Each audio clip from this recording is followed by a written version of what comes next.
Ano yung mas sweet pakinggan sa'yo? I love you or mahal kita? Koan, I love you. I love you too. Ano palang pangalan mo? My name is Ayn Kyle Barot. Okay, anong ginagawa natin ngayon dito sa Oreos?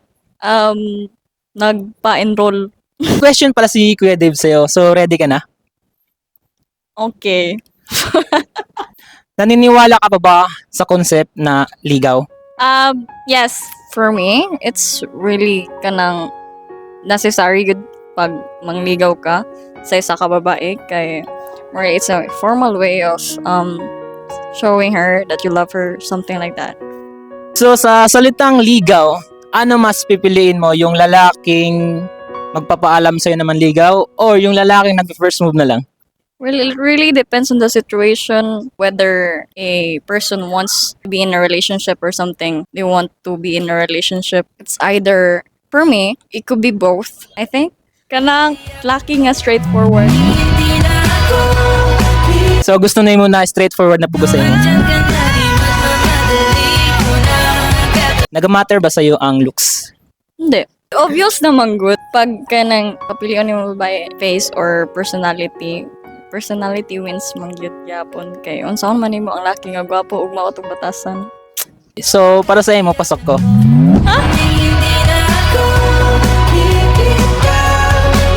Ano yung goal mo this 2025? To finish my karon nga semester nga walay INC and to make my mama and papa proud.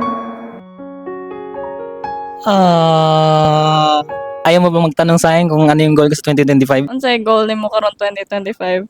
Ano lang, mapasakin ka.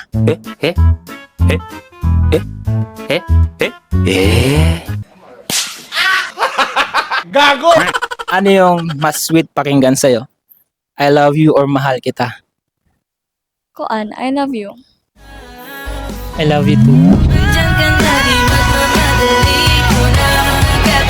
Next question. Alam mo ba yung love language mo? Act of service tapos receiving gifts. Act of service o receiving gifts. Gusto mo ng regalo, di ba? Receiving gifts. So may bibigay ako sa'yo later. Ano yung gift natin sa kanya? Ay bro, pakuha nga na bro. Chocolate daw yung gusto niya bro eh. Hey, Ferraro! Chocolate daw, chocolate.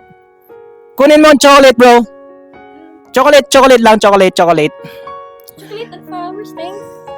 Chocolate. Gusto ng flowers? Be good. Sige, chocolate and flowers daw bro. So dahil favorite mo ang chocolate at mayroon tayong chocolate, flowers and chocolate para kay Ain. Thanks.